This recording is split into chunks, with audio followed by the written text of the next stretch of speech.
اللہ اکبر اللہ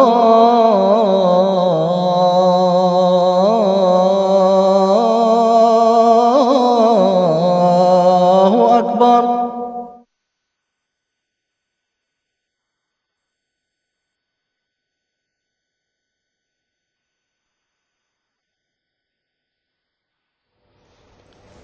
بسم اللہ الرحمن الرحیم. ناظرین کرام السلام علیکم ورحمۃ اللہ وبرکاتہ. MTA کے لندن اسٹوڈیوز سے ہم آپ کی خدمت میں پروگرام فقہی مسائل کے ساتھ حاضر ہیں. آج کے ہمارے اس پروگرام میں نماز سے متعلقہ سوالات ہوں گے اور ان سوالات کے جواب دینے کے لیے ہمارے ساتھ پینل میں شریک ہیں یہاں ہمارے لندن اسٹوڈیوز میں مکرم و محترم ظہیر احمد خان صاحب، اور ٹیلی فون لائن پر ہمارے ساتھ شریک ہوں گے مکرم و محترم مولانا مبشر احمد کالم صاحب. السلام علیکم کالم صاحب. وعلیکم السلام ورحمۃ اللہ وبرکاتہ. جی پروگرام ہم شروع کرنے لگے ہیں. تو ناظرین کرام، اس پروگرام میں آپ اپنے سوالات ہمیں بھجوا سکتے ہیں ای میل کے ذریعے، اور SMS یعنی شارٹ میسج کے ذریعے بھی آپ سوالات ہمیں بھجوا سکتے ہیں. ای میل کا ایڈریس اور SMS کے لیے ٹیکسٹ کے لیے نمبر آپ کو سکرین پر اس وقت نظر آ رہا ہے. ان ایڈریس پر آپ ہمیں بھجوا سکتے ہیں اپنے سوالات. آج کے اس پروگرام میں پہلا سوال ہمیں موصول ہوا ہے لاہور سے شبانہ نوید صاحبہ کی طرف سے. ظہیر صاحب وہ پوچھنا چاہتی ہیں کہ کیا نماز کے مان بعد سنتیں ادا کرنا ضروری ہیں یا ان کی ادائیگی میں کچھ وقفہ بھی ڈالا جا سکتا ہے؟ بسم اللہ الرحمن الرحیم. بات دراصل یہ ہے کہ حضور صلی اللہ علیہ وسلم کا طریقہ کار یہ تھا کہ سنتیں نماز سے پہلے اور بعد کی حضور عموماً گھر میں جا کے ادا فرمایا کرتے تھے، اور حضور صلی اللہ علیہ وسلم نے سنتوں اور نوافل کے متعلق خاص طور پہ فرمایا کہ اس کی ادائیگی کا بہترین جگہ انسان کا گھر ہے، اور فرمایا کہ گھر میں بھی تم نمازیں پڑھا کرو اور ان کو قبروں کی طرح قبرستان نہ بناؤ. تو اس لیے نمازوں کے بعد یعنی فرض نماز کی ادائیگی سے پہلے یا بعد میں اتنا وقفہ تو ہو سکتا ہے اس میں کہ فرض نماز سے پہلے گھر سے انسان سنتیں پڑھ کے پھر مسجد میں آئے اور نماز ادا کرنے کے بعد گھر میں جا کے سنتیں پڑھ لے، تو یہ کوئی ایسی اس میں حرج کی بات نہیں، اور بلکہ مستحسن اور مسنون طریق یہی ہے. لیکن اتنا زیادہ وقفہ بغیر وجہ کے ڈال دینا کہ انسان فرض پڑھ کے کوئی اور کاموں میں مشغول ہو جائے، تو یہ طریقہ کار ہمیں سنت سے نہیں ملتا. بلکہ حضرت عائشہ رضی اللہ تعالیٰ عنہ کی یہ روایت ہے کہ نماز فجر کے متعلق خاص طور پہ کہ حضور نماز تہجد رات کو ادا فرمایا کرتے تھے، اور مختلف طریق تھے، مختلف وقتوں میں بھی نماز تہجد مختلف وقتوں میں حضور نے ادا فرمائی، رات کے مختلف حصوں میں، اور بعض اوقات لمبی دیر مسلسل بھی تہجد ادا کرتے رہتے. اور جب نماز اذان کا وقت ہوتا تو حضور اس وقت پھر تہجد ادا کرنے کے بعد کچھ دیر کے لیے لیٹ جاتے، اور پھر جب حضرت بلال آتے تو اس وقت حضور اٹھ کے 2 سنت فجر کی ادا کرتے، اور پھر آپ نماز فجر کے لیے تشریف لے جاتے. تو اس سے تو یہی لگتا ہے کہ فرض نماز سے مان پہلے اور فرض نماز کے مان اتنا وقفہ اس میں کہ انسان سنتیں ادا کر کے نماز کے لیے چلا جائے، اور فرض نماز ادا کرنے کے بعد واپس آ کر سنتیں ادا کر. لیکن اور بغیر کسی وجہ کے ایسے کاموں میں مشغول ہو جانا کہ سنتیں بھول جائیں، تو اتنا وقفہ نہیں اس میں ڈالنا چاہیے. جی ٹھیک ہے، یعنی احتیاط کے پیش نظر جی یہی مناسب ہے کہ انسان جس قدر جلد ہو تو سنتیں ادا کرے، اور اگر وہ مسجد میں نماز ادا کرنے گیا ہے تو مسجد سے جیسے ہی واپس آتا ہے تو گھر میں آ کے پہلا کام یہی ہو کہ سنتیں پڑھ لیں. جی ٹھیک ہے ظہیر صاحب، بہت شکریہ. کالم صاحب دوسرا سوال میں آپ کی خدمت میں یہ پیش کرنا چاہتا ہوں. منصورہ ملک صاحب لندن سے انہوں نے پوچھا ہے کہ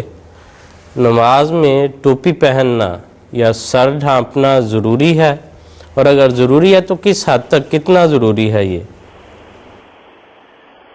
حضرت رسول پاک صلی اللہ علیہ وسلم بالعموم جب نماز پڑھا کرتے تھے تو سر ڈھانپ کر پڑھا کرتے تھے، اور صحابہ بھی عام طور پر سر ڈھانپ کر نماز پڑھتے تھے، اور امت کا تعامل بھی یہی ہے کہ صلحائے امت سر ڈھانپ کر نماز پڑھتے ہیں۔ البتہ سر ڈھانپے بغیر ننگے سر نماز پڑھنے کا جواز بھی احادیث سے ملتا ہے۔ خود حضرت رسول پاک صلی اللہ علیہ وسلم کے بارے میں بھی ثابت ہے کہ آپ نے بعض اوقات گھر میں ایک ہی چادر سے اپنے جسم کو لپیٹ کر نماز پڑھی، اور وہ جب ایک ہی چادر سے آپ اپنے جسم کو لپیٹتے ہیں تو اس کی شکل یہ ہوتی تھی کہ کنارے جو ہیں چادر کے، ان کو گردن کے ارد کندھوں کے ساتھ باندھا کرتے تھے، اور اس طریق پر سر ننگا ہوتا ہے۔ تو اسی طرح صحابہ کرام بھی مسجد میں بھی بعض ننگے سر نماز پڑھا کرتے تھے۔ بہت سے صحابہ تو اس لیے ننگے سر نماز پڑھتے تھے کہ ان کے پاس سر ڈھانپنے کے لیے کپڑا ہی میسر نہیں ہوتا تھا۔ تو ان احادیث سے نتیجہ یہ نکلتا ہے کہ ترجیح اس بات کو حاصل ہے کہ نماز میں سر ڈھانپا جائے، لیکن اگر کوئی مجبوری ہو، کپڑا میسر نہیں ہے سر ڈھانپنے کے لیے، تو ننگے سر بھی نماز پڑھی جائے تو وہ جائز ہے۔ اور البتہ گھر میں نوافل پڑھنے ہیں یا ویسے ہی گھر میں نماز پڑھنی ہے تو وہ ننگے سر بھی پڑھنی جائز ہے۔ جی ٹھیک ہے خان صاحب، بہت شکریہ۔ زیر صاحب، انصر بلال انور صاحب جرمنی سے ان کا تعلق ہے، وہ پوچھنا چاہتے ہیں کہ اگر انسان باجماعت نماز میں ایک بہت بڑی مسجد میں نماز پڑھ رہا ہے، جیسے فرض کر لیں یہاں پر مسجد بیت الفتوح ہے یا مسجد اقصی عرفہ میں، اسی طرح کوئی بھی بڑی مسجد ہے جہاں پر ایک بڑی تعداد نمازیوں کی موجود ہوتی ہے، اگلی صفوں میں انسان کھڑا ہے، کسی وجہ سے اس کا وضو ٹوٹ گیا، تو ایسی صورتحال میں اس کو کیا کرنا چاہیے؟ باہر نکل کے وہ وضو کر کے آئے دوبارہ، یا کہ اس کی کیا جو ہے وہ صورتحال ہو سکتی ہے؟ جی، اس کے لیے یہی ضروری ہے اور لازمی ہے کہ وہ وہاں سے نکل کے وضو کر کے پھر جا کے وہ اگر اسے نماز مل جاتی ہے تو وہ نماز ادا کر لے، کیونکہ پہلی تو حضور صلی اللہ علیہ وسلم نے فرمایا کہ صلاۃ کی نماز کی جو شرائط میں سے پچھلے ایک پروگرام میں ہم یہ ذکر بھی کر چکے ہیں کہ طہارت اس کی اولین شرط میں سے ہے۔ سیدنا حضرت مسلم رضی اللہ تعالیٰ عنہ سے یہ سوال پوچھا گیا اسی طرح کہ کوئی بڑا ہجوم ہو، مثلا عید جمعہ ہے یا عیدین ہے، اب جمعہ اور عیدین پہ بہت بڑا ایک ہجوم ہوتا ہے اللہ کے فضل سے، تو اس میں اگر کوئی شخص کھڑا ہے اور دوران نماز اس کا وضو ٹوٹ جاتا ہے تو کیا وہ وہیں پہ تیمم کر سکتا ہے؟ تو حضور نے اس میں فرمایا نہیں، وضو وہ کرے گا، تیمم جائز نہیں ہے۔ یہ الفضل میں بھی، الفضل 1915 اپریل 1915 میں حضور کا یہ ارشاد شائع ہوا، تو یہ واضح ارشاد ہے، اور اس کی جو میں اسے سمجھتا ہوں کہ حضرت مسلم رضی اللہ تعالیٰ عنہ کا وہی کہ نماز کی جو بنیادی شرائط میں چونکہ طہارت شامل ہے، اور اگر پانی اسے میسر ہے تو پھر تو وہ وضو نہیں، تیمم نہیں کر سکتا، وہ اس کی مجبوری ہے، وہاں سے نکلے گا اور وضو کر کے پھر وہ شامل ہو سکتا ہے تو پڑھ لے گا، اگر نہیں تو بعد میں اکیلی اپنی نماز پڑھ لے۔ جی ٹھیک ہے، بہت بہتر۔ خان صاحب، یہ طلحہ احمد صاحب ہالینڈ سے یہ پوچھنا چاہتے ہیں کہ فجر کی اذان کے دوران تہجد کے نوافل پڑھے جا سکتے ہیں؟ یعنی فجر کی اذان ہو رہی ہے اور جماعت کا وقت جو ہے وہ مقرر ہے کچھ دیر کے بعد، اس دوران نوافل پڑھے جا سکتے ہیں؟ اصل میں تہجد کا فجر کی اذان کے ہونے یا نہ ہونے کے ساتھ تعلق نہیں۔ تہجد کا وقت ختم ہو جاتا ہے صبح صادق کے طلوع ہونے پر، خواہ کوئی اذان دے یا نہ دے۔ تو حضرت رسول پاک صلی اللہ علیہ وسلم نے فرمایا ہے کہ جب صبح صادق طلوع ہو جائے تو پھر طلوع آفتاب تک فجر کی 2 سنتوں اور 2 فرض کے علاوہ کسی قسم کے نوافل پڑھنے جائز نہیں۔ جی ٹھیک ہے، جی ٹھیک ہے، بہت بہتر.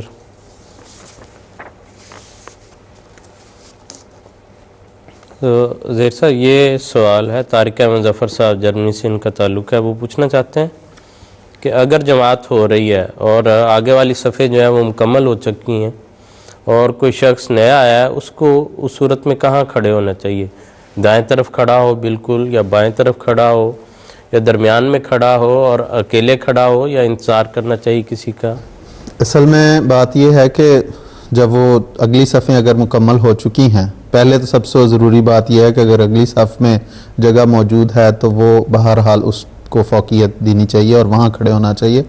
بعض جگہوں پہ دیکھا گیا ہے کہ اگلی صفوں میں جگہ موجود ہوتی ہے، اس کے باوجود لوگ پیچھے اپنی صف بنا لیتے ہیں. اور حضور صلی اللہ علیہ وسلم کا اس بارے میں بڑی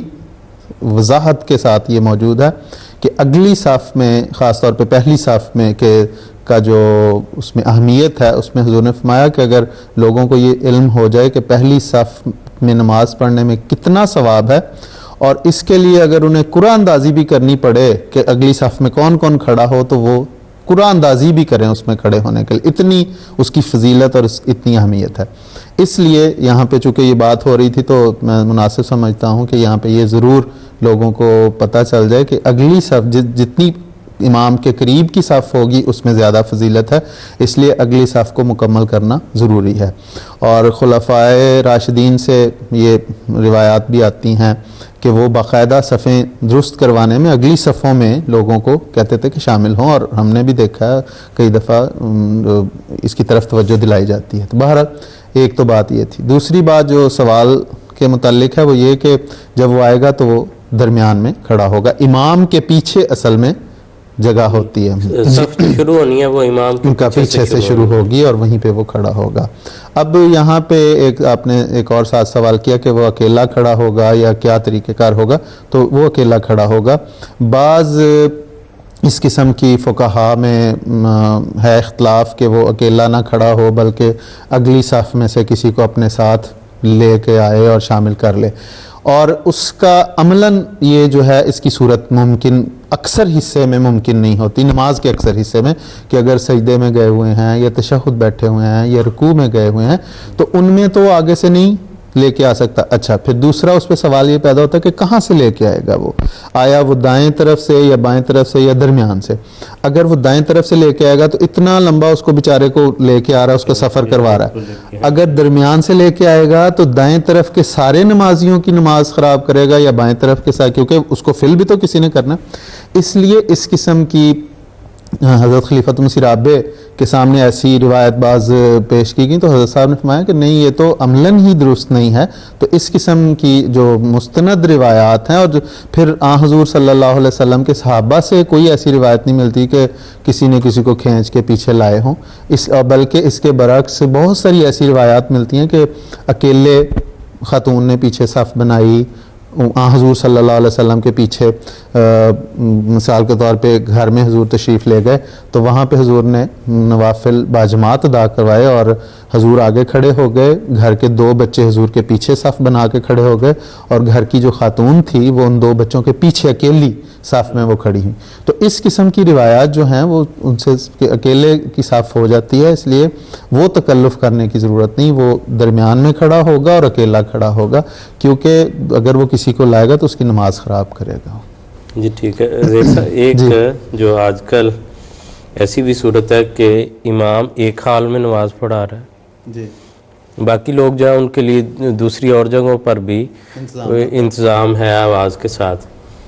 اس صورت میں وہ کہاں پر کھڑے ہوں گے؟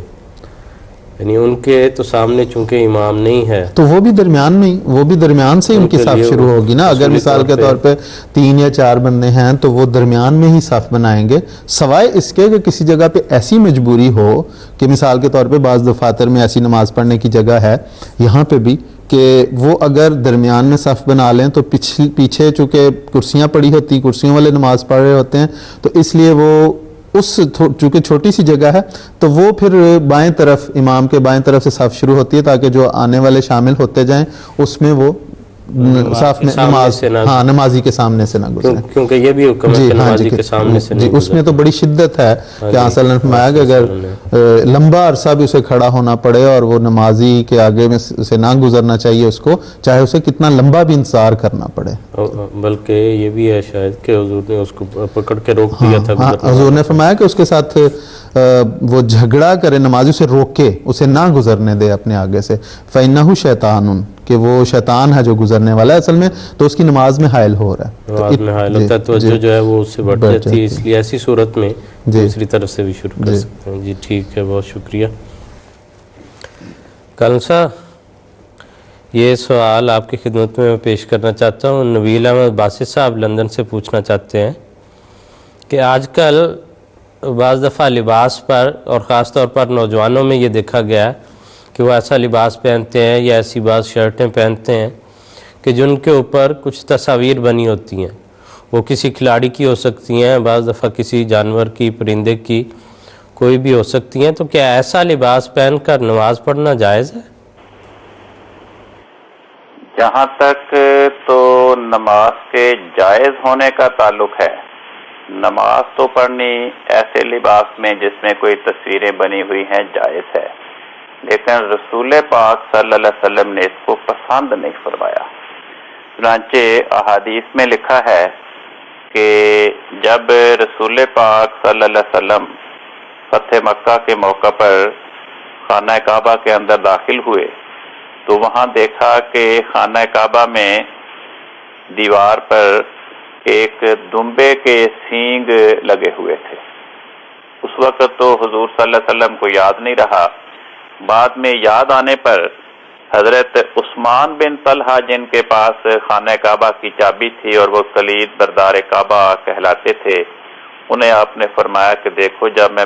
خانہ کعبہ میں گیا تھا تو میں نے وہاں پہ دیکھا تھا کہ دمبے کے 2 سینگ وہاں پہ تھے دیوار کے ساتھ لگے ہوئے، تو مجھے بھول گیا تمہیں بتانا، اس لیے ان کو ڈھانک دو، کیونکہ قبلہ کی جانب کوئی ایسی چیز نہیں ہونی چاہیے جو نمازی کی توجہ کو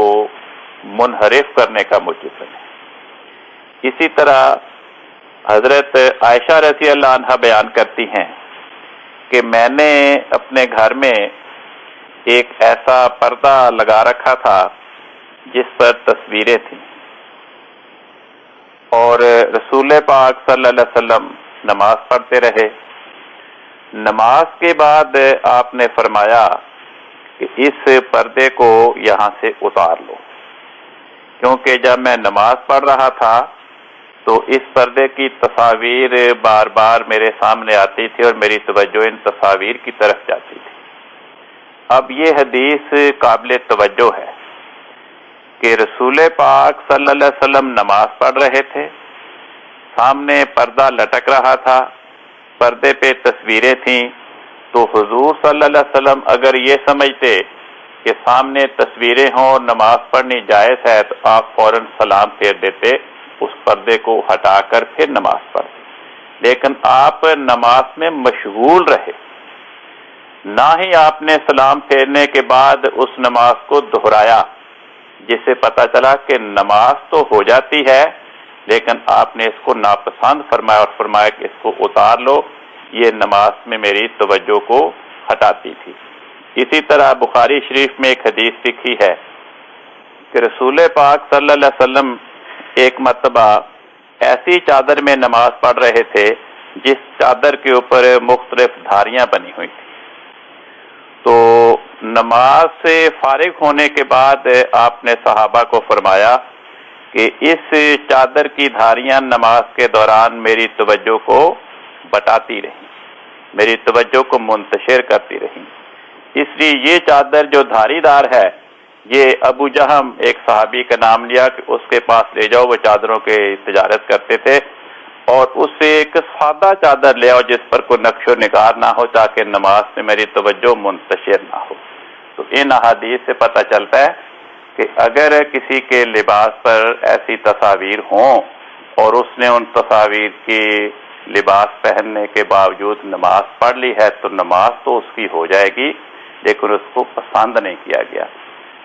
اس کے نتیجے میں اس کی اپنی توجہ بھی منتشر ہونے کا امکان ہے، اور جو اس کے پیچھے نماز پڑھ رہے ہیں ان کی بھی جب نظر پڑے گی تو ان کی بھی توجہ منتشر ہونے کا امکان ہے۔ ٹھیک ہے کلسا، بہت شکریہ، جزاک اللہ۔ کلسا، اگر اس سے ملتا جلتا ایک سوال ہے، وہ بھی اکثر پیش آتا ہے کہ اب ہمارے گھروں میں، احمدی گھرانوں میں عام طور پر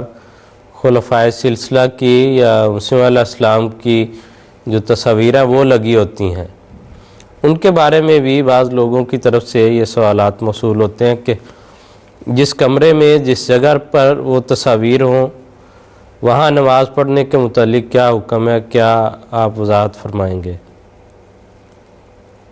جیسا کہ میں نے یہ حدیث عرض کی ہیں، ان سے یہ پتہ چلتا ہے کہ تصاویر خواہ مسیح موعود علیہ السلام کی یا خلفاء کی ہوں یا جماعت کے بزرگوں کی ہوں یا کسی اور کی ہوں، جو بھی تصاویر قبلہ کی طرف ہیں، جس طرف منہ کر کے ہم نماز پڑھتے ہیں، تو ان کو وہاں سے ہٹانا چاہیے تاکہ توجہ تصویر کی طرف نہ جائے۔ اور خصوصاً مسیح موعود علیہ السلام اور خلفاء کی تصویر کے بارے میں تو حضرت خلیفۃ المسیح رابع رحمہ اللہ نے ایک بار فرمایا تھا کہ اس تصویر کو قبلہ کی سمت سے ہٹا کر پھر نماز پڑھیں، کیونکہ مسیح موعود علیہ السلام اور خلفاء کے بارے میں تو احمدی نمازی کے دل میں ایک احترام کے جذبات بھی ہوتے ہیں، تو خدشہ ہوتا ہے کہ وہ احترام کے جذبات دل میں ہوں تو آہستہ آہستہ اس کی توجہ تصویر کی طرف منتقل ہونے کے نتیجے میں دل میں کہیں شرک کے خیالات نہ جنم لیں، کیونکہ ایسی ہی بے احتیاطیاں آہستہ آہستہ قوموں میں شرک کا رواج پیدا کرنے کا موجب بن جاتی ہیں، تو حضرت خلیفۃ المسیح رابع رحمہ اللہ نے اس سے منع فرمایا۔ کیا بہت شکریہ جی، شکریہ۔ کلسا سوری ظہیر صاحب، یہ میں آپ سے سوال پوچھنا چاہتا ہوں۔ عائشہ صدیقہ صاحبہ نے گجرانوالہ سے پوچھا ہے کہ سجدہ صاحب کیا ہے؟ ایک ٹرم نماز کے تعلق میں استعمال ہوتی ہے، اور یہ کس جگہ واجب ہوتا ہے؟ کن حالات میں سجدہ صاحب کرنا ضروری ہے؟ احادیث میں تو آتا ہے کہ حضور صلی اللہ علیہ وسلم نے فرمایا کہ جب تمہیں نماز میں کوئی بھول چوک ہو جائے، کوئی غلطی ہو جائے، تو نماز جب ختم کرنے لگو تو اس سے پہلے سلام پھیرنے سے پہلے 2 سجدہ سہو کر لینے چاہیے۔ یہ تو سجدہ سہو ہے۔ اور جہاں تک فقہاء نے پھر ان احادیث سے حضور صلی اللہ علیہ وسلم کے ارشادات سے جو پھر استنباط کر کے اور جو نکالے ہیں، جو خلاصہ نکالا، انہوں نے جو کہا کہ جو نماز کے رکن ہیں، 7 ارکان ہوتے ہیں، ان میں سے اگر کوئی بھول کے رہ جاتا ہے، اگر تو اس کو جان بوجھ کے چھوڑا جائے تو نماز مکمل ہی نہیں ہوتی۔ اگر اس میں سے کوئی بھول کے رہ جائے تو نماز کے دوران یاد آنے پر اس کے متعلق ہدایت یہ ہے کہ وہ جو ہی یاد آئے اسی وقت اس کو ادا کیا جائے۔ مثال کے طور پہ رکوع ہے، 2 سجدے ہیں، قیام ہے، تکبیر تحریمہ ہے، یہ چیزیں جو ہیں ان کو اسی طرح قرات ہے، تو یہ چیزیں اگر اس میں سے کوئی رہ جائے تو جو ہی یاد، مثال کے طور پہ 2 سجدے کرنے کے بجائے 1 سجدہ اس نے کیا اور دوسری رکعت کی اس نے قرات شروع کر دی، تو وہاں اسے یاد آیا کہ شاید میں نے 1 ہی سجدہ کیا ہے، تو اس پہ چونکہ حضور صلی اللہ علیہ وسلم کا ارشاد یہ ہے کہ اگر رکعتوں میں انسان کو کنفیوژن ہو جائے تو وہ کم کی طرف جو ہے اس پہ بیس کر کے، بنیاد کر کے جو ہے اس پہ بنیاد رکھ کے اپنی کاؤنٹنگ کو کرے گا، اور مثال وہ یہ سمجھے کہ میں نے کم پڑھی ہیں جی، اس لیے زائد پڑھ لینی چاہیے۔ اگر مثال کے طور پہ اسے 2 سجدوں میں سے یہ ذہن میں آیا کہ میں نے شاید 1 سجدہ نہیں کیا، تو وہ اسی وقت دوسرا سجدہ کر کے پھر اپنی نماز کو جاری رکھے گا۔ لیکن اگر اسے نماز کے آخر پہ یاد آتا ہے تو اس وقت وہ پھر اس کا رکن جو ہے وہ اسے ادا کر کے پھر ساری تشہد وغیرہ پڑھ کے تو آخر میں 2 سجدہ سہو کر کے سلام پھیرے گا۔ یہ تو ہے رکن کے متعلق۔ اس کے علاوہ نماز کے کچھ واجبات ہیں، اس کے متعلق ہے کہ وہ 12 واجبات ہیں، ان میں سے اگر کوئی رہ جاتا ہے، مثال کے طور پہ درمیانی قعدہ ہے، قوما ہے، قومے سے مراد کے رکوع کے بعد سیدھے کھڑے ہونا، یا جلسہ ہے، وہ اس قسم کی چیزیں اگر کوئی مس ہو جاتی ہیں تو اس کے متعلق وہ کہتے ہیں کہ صرف آخر پہ سجدہ سہو کر لینا کافی ہے. ان واجبات میں سے جو چیزیں رہ گئی ہیں، مثال کے طور پہ اگر درمیانی قعدہ کسی کا رہ گیا اور اس کی مغرب کی نماز وہ پڑھ رہا تھا تو درمیانی قعدہ نہیں کیا، اسے تیسری رکعت کے لیے کھڑا ہو گیا، یا عشاء کی یا ظہر عصر کی پڑھ رہا ہے تو تیسری کے لیے وہ کھڑا ہو گیا، تو پھر وہ اسے بیٹھنے کی ضرورت نہیں ہے تیسری رکعت کے بعد قعدہ کرنے کی ضرورت نہیں ہے، بلکہ وہ صرف آخر پہ سجدہ سہو کر لے تو اس کی نماز جو ہے وہ مکمل ہو جائے گی. جی ٹھیک ہے. یعنی اور سہو کا جو لفظ ہے اس سے مراد ہے بھول، کہ کسی بھی نماز میں کسی جگہ بھول جانے کی وجہ سے جو خاص طور پر جو رکن ہے نماز کے اگر وہ رہ جائیں تو پھر وہ رکن کا ادا کرنا ضروری ہے، اور آخر پہ پھر سجدہ سہو کرنا. جی ٹھیک ہے، بہت شکریہ. کانسا عطاء الرحمان خالد صاحب مانچسٹر UK سے پوچھنا چاہتے ہیں کہ جرابوں پر مسح کرنے میں کیا حکمت ہے؟ وہ کہتے ہیں بظاہر تو اس سے کوئی فائدہ نظر نہیں آتا کہ پانی وغیرہ کوئی اس پاؤں تک وہ نہیں پہنچتا، ایک اشارہ ہی ہوتا ہے، تو اور اس کا کرنے کا مسح کرنے کا جرابوں وغیرہ پر طریق کیا ہے؟ جی بات یہ ہے کہ حضرت رسول پاک صلی اللہ علیہ وسلم کی سنت سے یہ ثابت ہے کہ جب آپ وضو کی حالت میں پاؤں پر جرابیں پہنتے تھے تو پھر آئندہ جب وضو فرماتے تھے تو جرابیں اتار کر پاؤں نہیں دھوتے تھے، بلکہ ہاتھ جو گیلے ہوتے تھے وہ انگلیاں پاؤں کی انگلیوں کی جانب سے جو پاؤں کی اوپر کی سطح ہے اس سطح پر جرابوں پر ہاتھ پھیرتے تھے اور ٹخنوں تک پھیرتے تھے. تو یہ تو مسح کا طریق ہے. چنانچہ ایک صحابی بیان کرتے ہیں کہ میں رسول پاک صلی اللہ علیہ وسلم کو وضو کروا رہا تھا، تو جب پاؤں دھونے کی باری آئی تو میں نے آپ کی جرابیں اتارنے کے لیے ہاتھ آگے کیا تو آپ نے فرمایا کہ نہیں، جرابیں اتارنے کی اور پاؤں دھونے کی ضرورت نہیں، کیونکہ میں نے جب جرابیں پہنی تھیں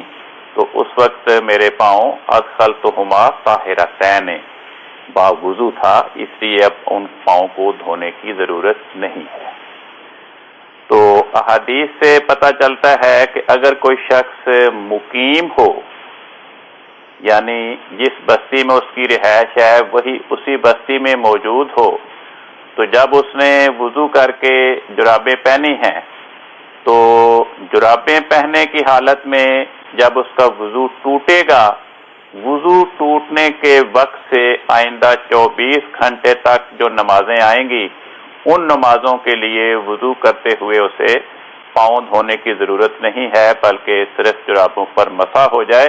تو اس کا وضو ہو گیا اور نماز پڑھنی جائے. اور سفر کی حالت میں جب وضو کر کے اس نے جرابیں پہنی ہوں اور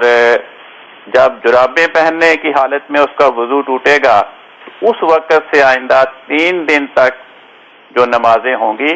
ان نمازوں کے لیے وضو کرتے وقت اسے پاؤں دھونے کی ضرورت نہیں، بلکہ صرف جرابوں پر مسح ہی اس کے لیے کافی ہے. یہ تو ہے جرابوں پر مسح کا طریق. اب رہ گئی یہ بات کہ اس کا بظاہر ہمیں فائدہ نظر نہیں آتا. بھئی فائدے تو کئی قسم کے ہوتے ہیں، جسمانی، ذہنی، اخلاقی، روحانی. تو اس میں بہت بڑا روحانی فائدہ ہے. اللہ تعالیٰ فرماتا ہے کہ قل ان کنتم تحبون اللہ فاتبعونی، اے محمد مصطفیٰ صلی اللہ علیہ وسلم تو لوگوں کو بتا دے کہ اگر تم اللہ سے پیار کرتے ہو تو میری پیروی کرو. نتیجہ کیا نکلے گا؟ یحببکم اللہ. تم میری پیروی کرو گے تو تم سے بھی اللہ پیار کرے گا، وَيَغْفِرْ لَكُمْ ذُنُوبَكُمْ، اور تمہارے گناہوں کو معاف کر دے گا. تو اگر ایک مسلمان خلوص نیت کے ساتھ رسول پاک صلی اللہ علیہ وسلم کی اس سنت کی پیروی کرے گا تو یہ آیت کہتی ہے کہ اس کو فائدہ یہ ملے گا کہ وہ خدا کا پیارا بن جائے گا اور اس کے گناہ معاف ہوں گے. تو کسی مسلمان کے گناہوں کا معاف ہو جانا اور اس کا محبوب خدا بن جانا اس سے بڑا فائدہ کوئی نہیں ہے۔ تو بات یہ ہے کہ اسلامی تعلیم جو ہے اس میں لچک پائی جاتی ہے، حالات کے اعتبار سے، یا کوئی مشکل ہو، تنگی ہو،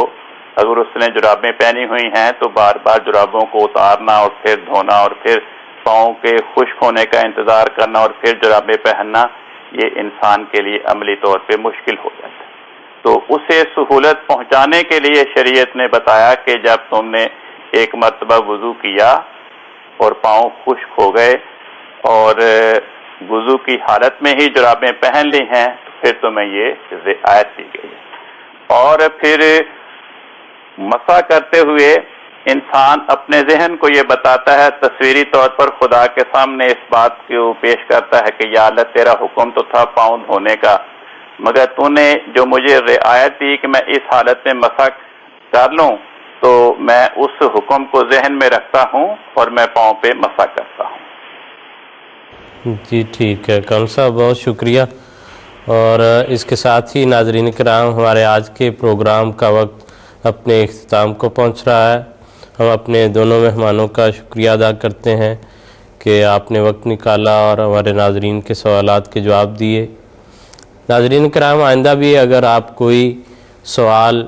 ان مسائل کے متعلق ہمیں بھجوانا چاہیں تو ہمارے ای میل ایڈریس facts@mta.tv یا ہمارے ٹیکسٹ نمبر جو ہے اس پر ہمیں بھجوا سکتے ہیں۔ ہمارا ٹیکسٹ نمبر ہمارا ہے 0044775593 یہ اس وقت آپ کو اسکرین پر بھی نظر آ رہے ہوں گے، اور انشاءاللہ جو سوال آپ کی طرف سے موصول ہوں گے ہم ان کے جوابات آپ کی خدمت میں پیش کریں گے۔ انشاءاللہ اگلے ہفتے پھر ملاقات ہوگی، اس وقت تک کے لیے اجازت دیجیے۔ اللہ حافظ۔ السلام علیکم ورحمۃ اللہ وبرکاتہ۔